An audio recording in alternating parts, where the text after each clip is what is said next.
Think you know everything about the legendary 1972 blaxploitation classic? From real pimps lending their rides to tragic coincidences involving DVD releases, Superfly's production was filled with bizarre twists that rival any Hollywood screenplay. These shocking behind-the-scenes secrets will completely change how you view this groundbreaking film. Fact 1. The soundtrack made more money than the movie. In one of the most unusual financial reversals in Hollywood history, Curtis Mayfield's soundtrack for Superfly actually earned more money than the movie itself. While the 1972 film generated roughly $4 million in profits, Mayfield's accompanying album brought in about $5 million, making it one of the very first film soundtracks to outgross its source material. This remarkable achievement happened because Mayfield's record label, Curtis Records, released the soundtrack a full 90 days before the movie hit theaters in August of 1972. The strategy was completely revolutionary for its time, as most soundtracks were typically released alongside or after their films. Instead, audiences were already singing along to hits like Freddy's Dead and the title track Superfly months before they ever saw Ron O'Neal strutting through Harlem in his iconic white suit. The early release created an unprecedented buzz that essentially turned the soundtrack into free advertising for the film. Music journalist Michael Gonzalez recalled watching Superfly in a Harlem theater where the audience hummed along, mouthed the words, or sang aloud to every song during the movie. This was marketing gold that the low-budget filmmakers literally could not have afforded to buy. 2 singles from the album became massive hits, with both Freddy's Dead and Superfly climbing into the top 10 on the pop charts, and each selling over 1 million copies. The soundtrack's success was so extraordinary that it briefly helped Superfly itself become the highest-grossing film in the country, even surpassing The Godfather at the box office for a short time. As the soundtrack's composer, Curtis Mayfield became the only person involved in the production whose earnings approached those of producer Sig Shore, who had put up 40% of the film's financing. Fact 2. The script was only 45 pages long. The original screenplay for Superfly was shockingly brief at just 45 pages, which is less than half the length of a typical feature film script. This unusual brevity directly explains why the movie contains so many extended sequences of characters simply walking through the streets of Harlem or driving around New York City in slow motion, often without any dialogue at all. Most Hollywood screenplays run between 90 and 120 pages, following the industry standard of roughly 1 page per minute of screen time. This means that screenwriter Philip Fenty's script should have produced a film lasting only about 45 minutes, but Superfly runs for 91 minutes. The filmmakers had to find creative ways to stretch their limited material to reach feature-length duration. Director Gordon Parks Jr. solved this problem by padding the runtime with atmospheric footage that captured the gritty reality of early 1970s New York. These extended sequences show Ron O'Neal's character Priest walking through busy streets, riding in elevators, or cruising in his customized Cadillac Eldorado while Curtis Mayfield's hypnotic soundtrack plays over the action. What might have seemed like filler actually became one of the film's most distinctive stylistic elements. The decision to include these lengthy montages wasn't just about filling time, though. These scenes gave audiences an authentic glimpse into the urban environment that shaped the characters' lives, showing the neighborhood dynamics and street culture that formed the backdrop for Priest's world. The walking and driving sequences also allowed Mayfield's music to take center stage, turning the film into something closer to a feature-length music video decades before that concept became popular. This creative solution to a practical problem ended up defining the movie's unique rhythm and helping establish the template for future blaxploitation films. Fact 3. Real pimp owned Priest's iconic Cadillac. The stunning 1971 customized Cadillac Eldorado that became one of Superfly's most memorable visual elements wasn't a Hollywood prop car at all, but actually belonged to a real-life Harlem pimp who went by the name KC.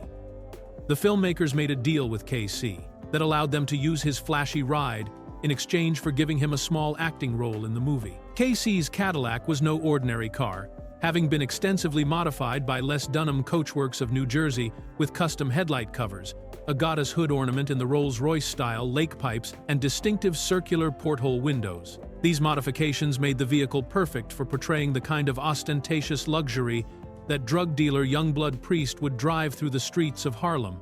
The arrangement between the filmmakers and KC happened somewhat by chance when costume designer Nate Adams met KC in a hotel lobby and asked if his car could be used in the film. KC, initially agreed to the proposal, but later called Adams back, accusing him of lying and stating that he didn't believe any African Americans were actually making movies. Despite his initial skepticism, Casey followed through on the agreement and can be seen playing a pimp in one of the film's nightclub scenes. His only other motion picture appearance was in the 1972 United Artists release Across 110th Street, which was also filmed on location in New York City.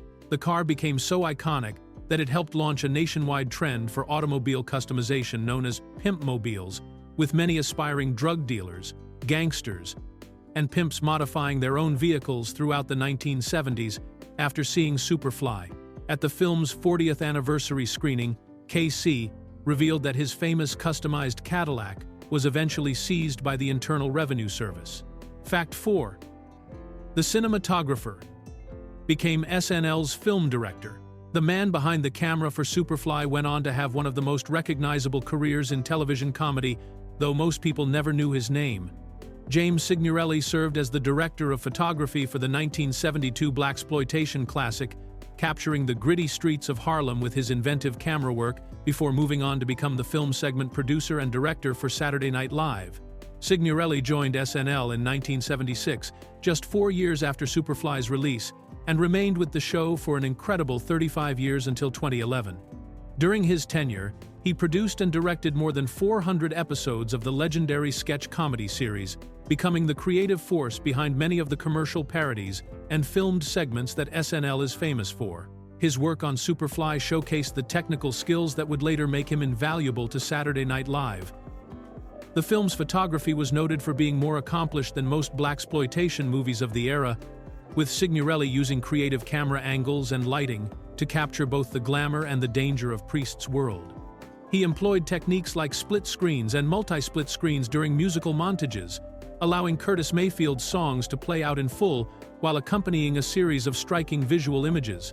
The transition from shooting a low-budget crime drama in the streets of New York to creating comedy sketches in television studios might seem like an unusual career path, but Signorelli's experience filming Superfly actually prepared him well for the fast-paced, creative environment of live television. His ability to work quickly and efficiently with limited resources, skills he developed during the making of Superfly, became essential assets during his decades-long career, with one of television's most demanding and high-profile shows. Fact 5. Fat Freddy was fresh out of prison. Charles McGregor, who played the memorable character Fat Freddy in Superfly, brought an unusual level of authenticity to his role because he had just been released from prison before filming began. McGregor had served an extraordinary 28 years in various state prisons for 2 murders, making his transition from convicted felon to movie actor one of the most dramatic career changes in Hollywood history. Born on September 1, 1922, McGregor spent the better part of his adult life behind bars, before getting his chance to appear in what would become a blaxploitation classic. His real-life experience in the criminal justice system gave him insights that proved invaluable during production, as he was able to provide the cast and crew with authentic details about how suspects would be frisked by police and what kinds of questions they would be asked during arrests. McGregor's performance as Fat Freddy, the nervous and ultimately doomed small-time dealer who owes money to Priest, stands out as one of the film's most believable portrayals. His character serves as a cautionary example of what happens to those who can't keep up in the dangerous world of drug dealing, and McGregor's own background helped him understand the desperation and fear that Fat Freddy experiences throughout the movie. After Superfly, McGregor appeared in several other blaxploitation films during the 1970s, including a memorable role in Mel Brooks' comedy Blazing Saddles. Later in life, he used his experiences to help others, touring the United States to speak at junior high schools and high schools about the dangers of crime, drugs, and prison life. He wrote an autobiography called Up from the Walking Dead, the Charles McGregor story, documenting his journey from convicted murderer to actor to youth counselor. Fact 6. Ron O'Neal died on DVD release day. In one of the most heartbreaking coincidences in entertainment history, Ron O'Neal, the star who brought Youngblood Priest to life in Superfly, died on the exact same day that Warner Brothers released the film on DVD for the first time. January 14, 2004 marked both the long-awaited home video debut of the blaxploitation classic and the end of O'Neal's 4-year battle with pancreatic cancer. O'Neill had been diagnosed with pancreatic cancer in 2000 and spent his final years fighting the disease while knowing that his most famous role would soon be available to a new generation of viewers. The timing of his death at Cedars-Sinai Medical Center in Los Angeles seemed almost scripted, as if the universe had aligned to mark the end of his life with the beginning of Superfly's digital legacy. The DVD release included special features that showcased O'Neill's thoughts about the film and his character, with interviews that had been recorded before his illness became terminal. In one of these interviews, O'Neill reflected on the controversial nature of his role, explaining that while Priest bore responsibility for his actions, the blame for the drug culture didn't belong within the black community, but came from outside forces. O'Neill was only 66 years old when he passed away, having spent much of his post-Superfly career struggling against the typecasting that followed his iconic performance. Despite appearing in numerous television shows and films, including Red Dawn and The Final Countdown, he was never able to completely escape the shadow of Youngblood Priest. The DVD that was released on the day of his death would introduce his most memorable performance to countless new fans who had never experienced his cool, calculated portrayal of the stylish drug dealer trying to escape his dangerous life. Fact 7. The director died in a plane crash. Gordon Parks Jr., the director who brought Superfly to life on screen, met a tragic end just 7 years after his breakthrough film when he died. In a plane crash near Nairobi, Kenya, on April 3, 1979. Parks was only 44 years old and was in Africa working on a new film called Revenge, when the small airplane carrying him and 3 other crew members crashed shortly after takeoff. Parks had traveled to Kenya specifically to work on this new project, which was reportedly more than half finished at the time of the accident. The crash also killed cameraman Peter Gilfillian and 2 other members of the production team, cutting short what had promised to be another ambitious filmmaking venture for the young director, who had already proven his talent with Superfly. The son of renowned photographer and filmmaker Gordon Parks Sr., Parks Jr., had followed in his father's footsteps after his father achieved success with the 1971 blaxploitation hit Shaft. The elder Parks had been the first African-American staff photographer at Life magazine and had broken barriers as the first black director of a major Hollywood studio film with The Learning Tree in 1969. Parks Jr. had worked as a cameraman on his father's directorial debut and had gained experience in both still and motion picture photography before directing Superfly, which became his most successful and enduring work. His best-known film earned Warner Bros. $24.8 million internationally and helped establish many of the visual and stylistic conventions that would define the blaxploitation genre. The tragedy in Kenya robbed the film industry of a promising young director who had demonstrated a unique ability to capture the energy and authenticity of urban street life, leaving behind a legacy that would influence filmmakers for decades to come. Fact 8. Costume designer still owns the suits. More than 50 years after Superfly hit theaters, costume designer Nate Adams still owns many of the original suits, shoes, and fedora hats that helped create the film's iconic look. Adams coordinated all the fashion and wardrobe for the 1972 production, and his personal collection has become a time capsule of one of cinema's most influential style moments. Adams brought significant experience to the Superfly wardrobe department, having organized several fashion shows before joining the film's production team. His background in fashion presentation proved invaluable when creating the distinctive looks that would define not just the characters in the movie, but an entire generation's sense of style. The film's costume budget was extremely limited, which forced Adams to be creative and resourceful in assembling the wardrobes that would make Ron O'Neill's Priest and the other characters look authentically stylish. The suits and accessories that Adams preserved from the production represent some of the most memorable fashion choices in blaxploitation cinema history. These pieces helped establish the visual template for the genre, with their bold colors, wide lapels, and dramatic silhouettes becoming synonymous with the confident, larger-than-life characters who populated these films. Adams appeared at the film's 40th anniversary celebration at the Museum of the Moving Image in Queens, where he shared stories about creating the wardrobe and discussed how the fashion choices were designed to reflect the characters' personalities and social status. The Warner Bros. DVD release of Superfly included a special feature called Behind the Threads, which showcased Adams discussing the clothes and their significance to the film. His decision to keep these original pieces has preserved an important part of film history, allowing future generations to see exactly how the costume design contributed to Superfly's lasting visual impact and cultural influence. Fact 9. the NAACP demanded Priest die. The National Association for the Advancement of Colored People took such strong issue with Superfly that they directly pressured Warner Brothers to change the film's ending, so that Youngblood Priest would be killed or otherwise punished for his drug-dealing activities. The civil rights organization felt deeply uncomfortable with a black protagonist who seemed to get away with criminal behavior, believing this sent the wrong message to audiences. Junius Griffin, who served as president of the Hollywood branch of the NAACP at the time, led the charge against the film and demanded that Warner Brothers recall Prince from distribution and reshoot the ending before the movie's wide release. Griffin argued that films like Superfly were harmful to the black community because they glorified criminal lifestyles and reinforced negative stereotypes about African Americans. The NAACP's concerns centered on their belief that movies made for black audiences should present positive role models rather than characters who succeeded through illegal means. They worried that young viewers would see Priest's stylish clothes, expensive car, and apparent success as something to emulate, without fully understanding the moral consequences of his choices. However, director Gordon Parks Jr. had a different vision for his film and refused to bow to the NAACP's pressure.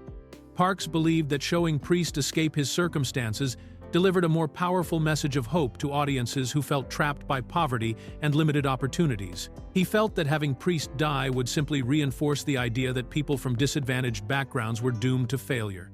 The controversy highlighted a broader cultural debate within the African American community about how black characters should be portrayed in mainstream entertainment, with some arguing for respectability and others pushing for more complex, realistic representations that didn't shy away from difficult social realities. Fact 10. Ron O'Neal criticized his own film. Even Ron O'Neal, the star who brought Youngblood Priest to life, had serious reservations about certain scenes in Superfly, particularly the cocaine montage sequence that showed the drug being prepared and distributed. In a later interview for True Hollywood Story, O'Neal expressed deep regret about this part of the film, saying that it so glorified drug use that it essentially served as a commercial for cocaine. The cocaine montage appears in the middle of the film and features a series of still photographs taken by director Gordon Parks Jr.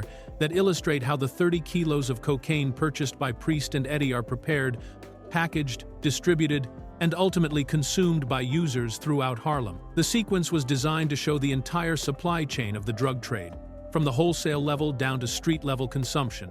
O'Neal's concerns about this sequence reflected his growing unease with how the film might be interpreted by audiences, especially younger viewers who might focus on the glamorous aspects of Priest's lifestyle rather than the underlying dangers and moral complexities of his situation. The actor worried that the detailed depiction of cocaine preparation and use could serve as an instructional guide rather than a cautionary tale. This internal conflict was particularly painful for O'Neal because he had never used drugs himself during the production of the film, despite playing one of cinema's most famous drug dealers.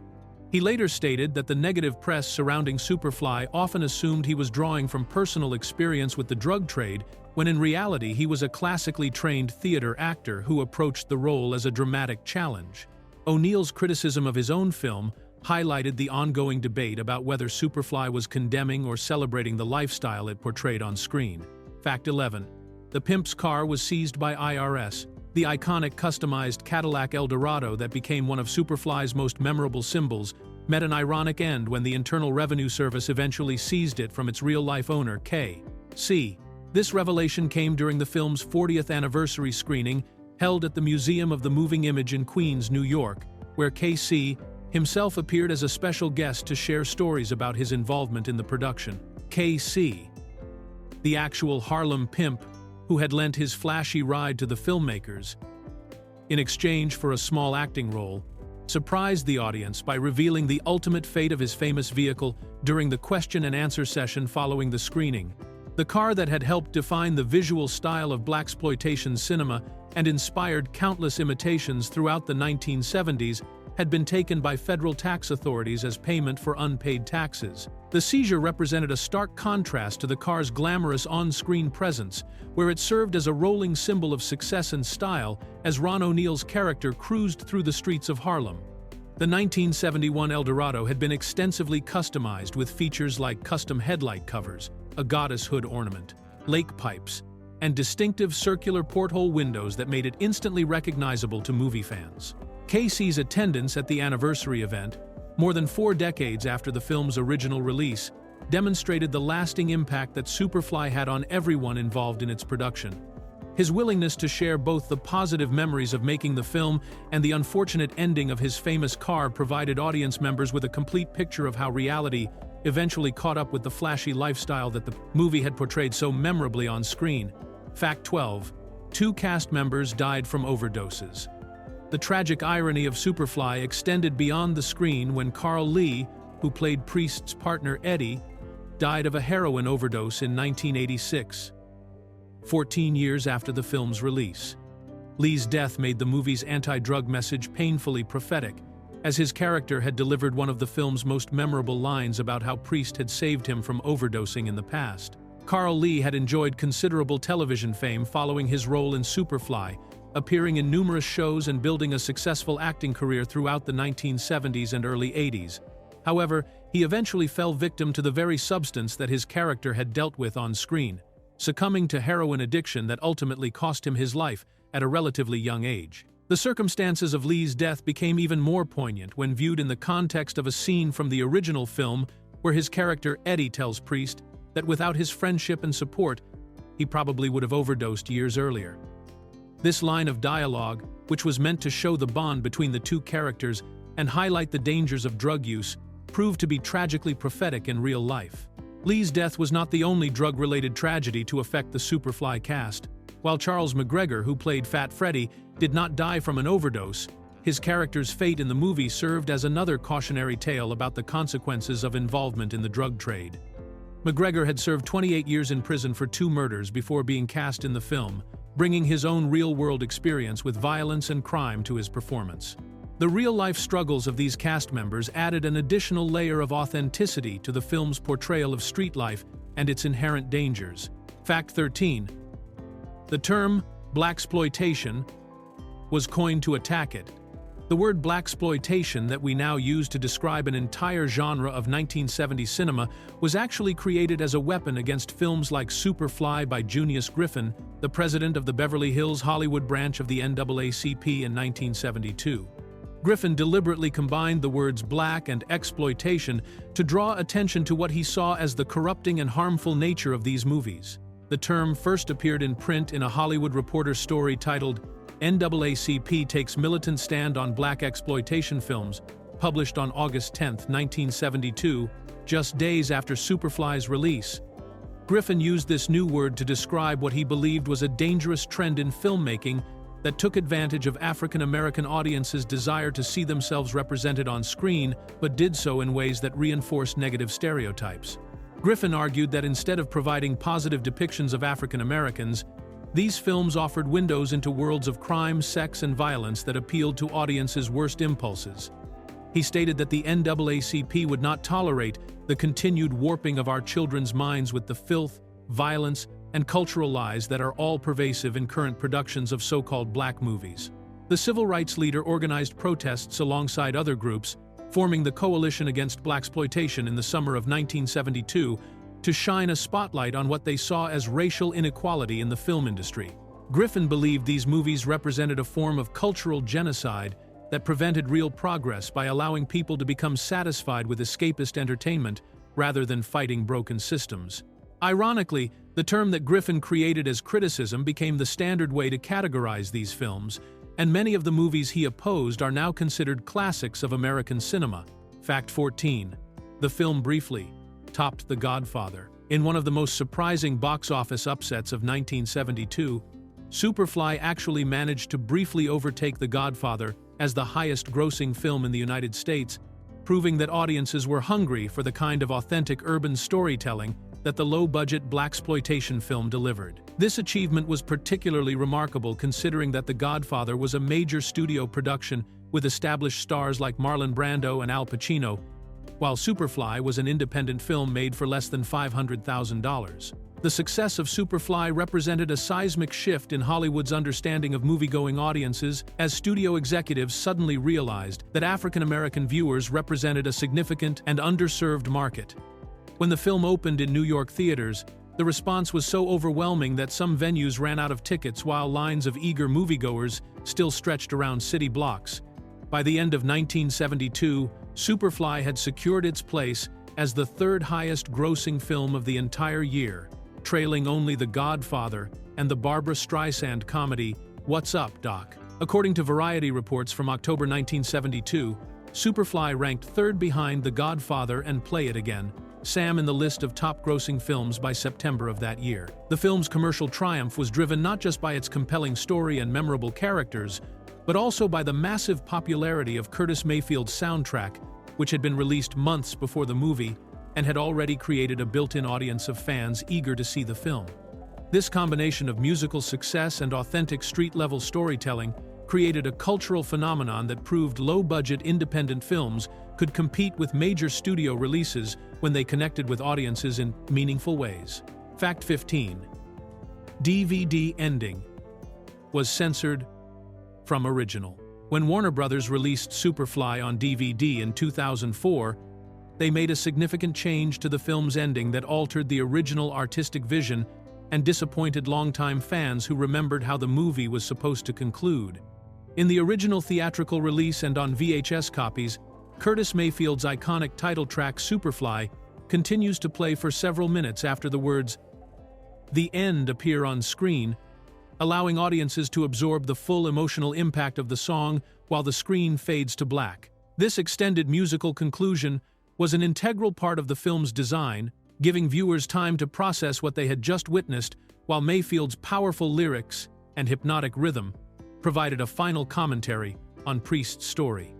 The original ending featured the film credits rolling over a shot of the top of the Empire State Building while the complete Superfly track played, creating a meditative moment that reinforced the movie's themes about urban life and personal transformation.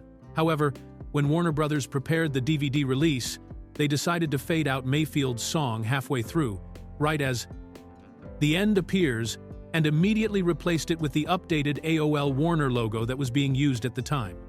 This corporate decision prioritized branding over artistic integrity, cutting short one of the most memorable musical moments in blaxploitation cinema. The change also affected other visual elements of the release, as Warner Brothers replaced the original blue and orange Warner logo with their newer corporate branding throughout the DVD. Fortunately, when the Warner Archive Collection released Superfly on Blu-ray in June 2018, they restored the film's original ending and received widespread praise for their careful video and audio restoration that honored the filmmaker's original intentions.